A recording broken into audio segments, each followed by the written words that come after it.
Hello, this is Dr. Douglas Husbands. I'm an Institute for Functional Medicine certified practitioner, a doctor of chiropractic, and a certified clinical nutritionist. Today, I want to talk to you about the signs and symptoms of leaky gut. Now, in doing this, I'm going to give you a discussion of the various signs and symptoms because there are essentially a plethora of them. That is, there are a whole lot of them.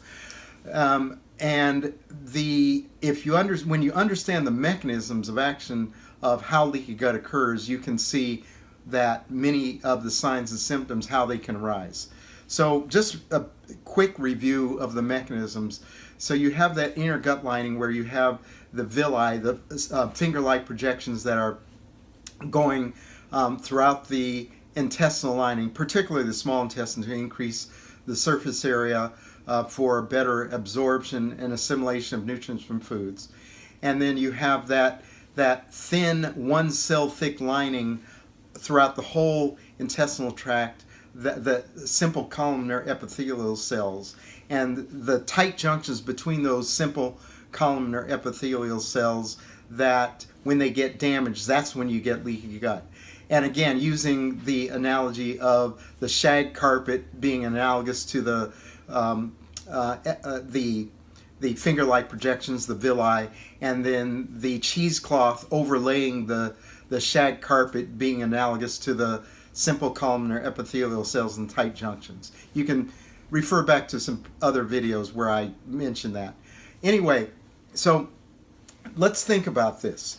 Now, when you get damage to those tight junctions, then you have more space between the tight junctions of those simple columnar epithelial cells, and bigger substances can get through the lining. And then, of course, right underneath there you have the blood vessels, and then the blood vessels go all throughout the body, and then you get the immune responses of the substances that get into the blood vessels from a leaky gut and go all throughout the body.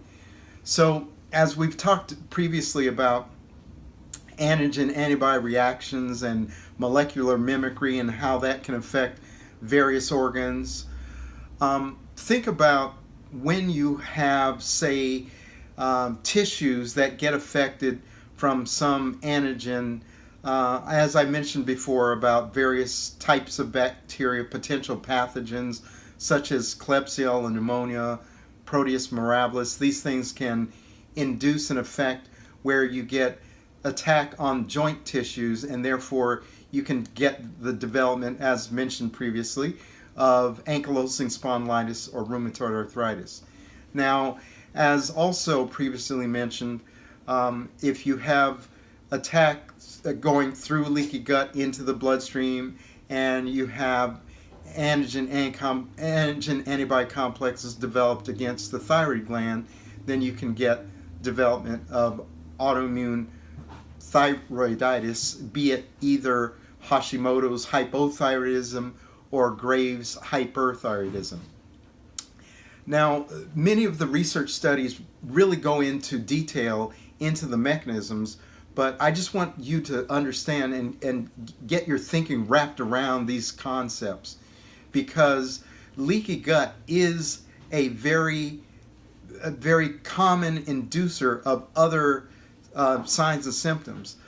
Clinically, what I see very often is one of the most common manifestations of signs and symptoms of leaky gut that bring people into my office to see me are skin problems, rashes, eczema, even development of psoriasis, because you're getting these antigen-antibody complexes going throughout the bloodstream from entry into the bloodstream through a leaky gut. Then you can start having autoimmune skin conditions that are bothersome to people, and it makes people take action when you have that. There are some studies that even show that vitiligo, that is where you have loss of pigmentation in the skin, there is a component of leaky gut being involved in that also. Now, let's think about other factors, food sensitivities, allergies. What can happen with if you get a leaky gut lining and you get improperly broken down foods, getting into leaky gut, getting into the bloodstream, where your body says, hey, wait a minute, what's this larger food particle being in here? Let me start attacking, making antibodies against that, and then you get increased allergies and even food sensitivities. So that's also another common sign and symptom of leaky gut. Brain fog is a common sign and symptom of leaky gut that many people don't think about.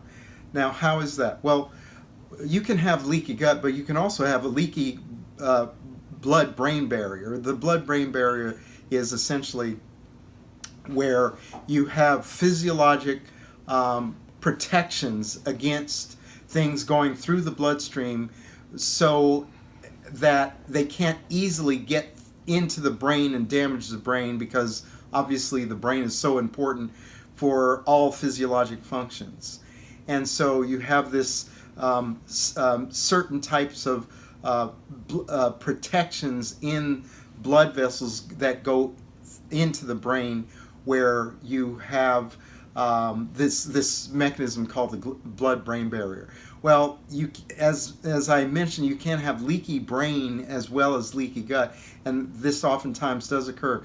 In fact, I just reviewed a research paper that went through a lot of these mechanisms, and it was very fascinating to read about how increased gut permeability oftentimes precedes leaky brain. And so anyway, I just want to bring these things to your thought processes so that you can understand more about how pervasive and how important leaky gut is, as far as not only considering that may be a factor, but also as far as in diagnosing it and things that can be done to resolve it. And in some subsequent videos, we're going to be going over diagnosis and treatment of leaky gut. So I hope this video has been helpful for you and informative, and thank you for watching. This is Dr. Douglas Husbands. Take care.